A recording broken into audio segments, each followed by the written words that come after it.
Hello faculty, I have decided to create a video just to kind of let you guys know what's going on with the curriculum and kind of give you guys an update. First, hopefully your summer has been treating you well and you've gotten some time to catch up on some things. Otherwise, when you are here with our students, I'd first like to introduce myself. I think most of us know each other, but I am the new academic dean, Jamena Robinson, and I'm really excited about taking on this position and really just being there for everybody and coaching and kind of just sharing the information that I'd like to share with you all. My background, for those of you that don't know, is in educational psychology, which is the study of teaching and learning, and so it's a perfect fit, honestly, that God has blessed me with this opportunity. So the first thing I wanted to discuss in this video would be our Google Classrooms. Starting this fall, we're moving all of our course work into the Google Classroom. If you guys are familiar with any other educational platforms like Blackboard, where your students will access any PowerPoints, any lessons, any videos, or any other learning material that you'd like to share with them, we are using our Google Classrooms to set that up. You won't have to worry about setting your own Google Classroom up. What will happen is that you'll get an invitation from myself to get into your classroom, because we do have a classroom template that we're using. And once you get in there, the goal is that you will set up an appointment for one of our training sessions. We'll have training sessions on teaching everyone how to utilize their Google Classrooms, my notes, between July, Monday the 15th through Friday, July 19th. I have a form in our new Google Classroom faculty page where you can sign up for that. So the goal is that everyone will kind of learn how to utilize Google Classroom so that we can all be prepared once our students come back. So keep in mind, if you could go ahead, I sent an invite to everyone about the new Google Classroom that I've set up. So if you're still in the old one with our previous Dean Hummel, go ahead and you can close that one out and enter into the new Google Classroom for faculty, and that has all of the information that I'm talking about for you to set up your appointment to get training on the Google Classrooms. The other thing that I wanted to mention was how we're going to set up our syllabi. Syllabi are due to me. You can email them to me July 12th. So you guys have about 2 weeks to be able to get those configured. Now these are drafts, so don't worry. These are drafts because we are making some changes from our curriculum. Through our assessment committee, we have found and identified some areas that we do need to strengthen in our teaching to help our students. And one of the areas is research. I am requesting that everyone remove class participation out of their point system, and I would love for you to utilize that point system to find innovative ways for students to engage in research, also to assess students' strength, and probably use that opportunity to send students to the PAD office to get assistance in whatever area, whether if it's studying, research, or even writing. We also want to move, like I said, into more of a research-based curriculum. What we were finding is that a lot of our students not only were lacking in their writing skills, but just actually having the information to pull from was one of the reasons why we were having such a hard time having students have better writing.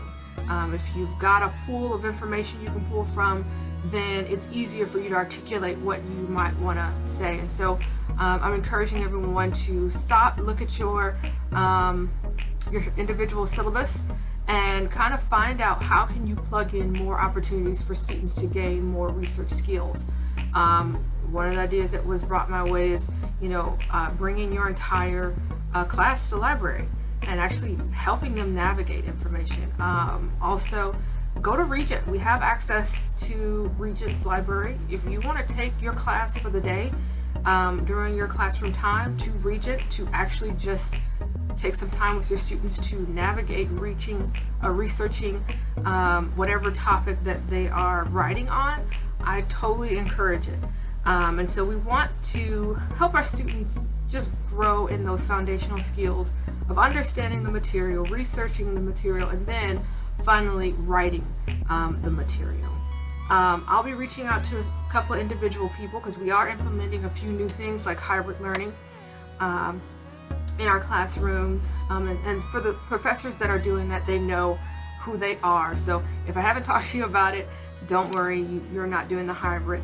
However, we are all switching over into the Google Classroom setting, so all of your assignments will be submitted through there. One of the reasons we are switching over there is for assessment and accreditation purposes.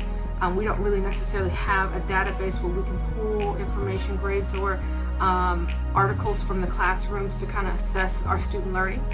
And so this is going to give us an opportunity to not have to, I guess, more or less hunt you guys for assignments that you may have at home that you're working through, but give us the opportunity to be able to just kind of pull it off the Google Classroom to be able to make the assessments that we need for our assessment team. So this is going to be just more of a fast track way for us to be able to collect our data.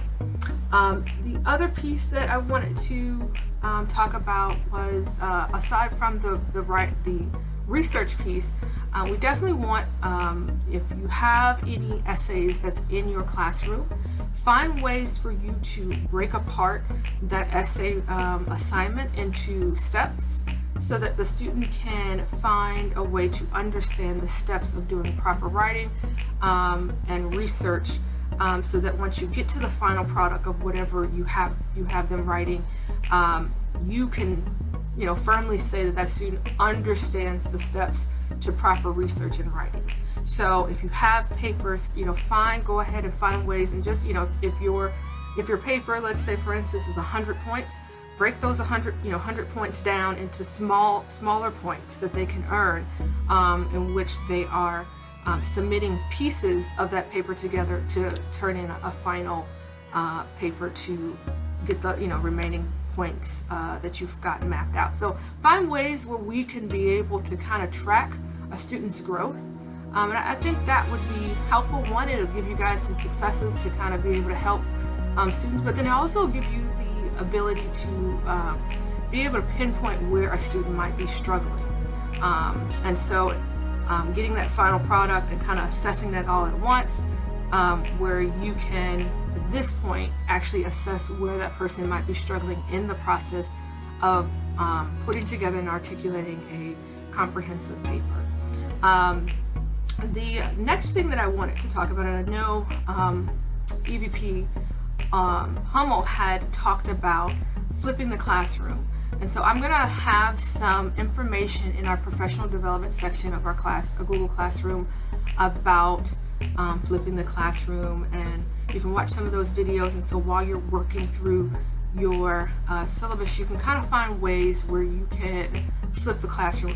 Essentially, flipping the classroom is the normal model of most classrooms, is that you teach in your classroom and then you send the student home to do homework. The flipping model is the complete opposite, where you make the student at home do all the prior reading, watching video, and you kind of provide them with the PowerPoints and items that would teach them the curriculum at home. And then when they come in, then they're actually sitting and working on those assignments in front of you for you to be able to determine whether or not that student has understood. There's some techniques to be able to make that work, and I'll definitely, I could offer a workshop for us to all attend. I can do it myself and help everyone kind of understand how to implement that model in their classroom. For those that are doing hybrid, they're doing that for sure in their class, but for some of you guys that have the traditional class and you'd like to maybe give it a try a couple of times through some of your courses, by all means, if you're interested, please let me know, and then I can either sit down individually, or if there's a group of you all that would love for me to kind of explain it in depth, definitely shoot me an email. I think, let me look at my notes real quick, I think those were the top priorities. I'm excited about this school year. Hopefully you guys are too. And if you have questions as we are kind of going through everything and making a couple of changes that we need to make for our students, don't hesitate to email me or even call me if you need some assistance. So takeaways, just don't forget that your everyone's syllabi is due July 12th. And then we will kind of work through that process to make sure we get it all finalized by the end of July. And then not to forget that you also need to sign up for your Google Classroom training so that you're ready and prepared to run your Google Classroom for this upcoming semester. Also, we have the open house that is coming up on July 13th. And if you are available to be able to come to that, I would encourage you to come to that as well. Let me make sure I got July 13th. So I'll probably send out just a reminder email, but if you are available that morning from 10 to 12, definitely come out, meet some new prospective students. And so if you have questions, make sure you guys contact me. Love to talk to you all. All right, I'll talk to you guys later. Bye.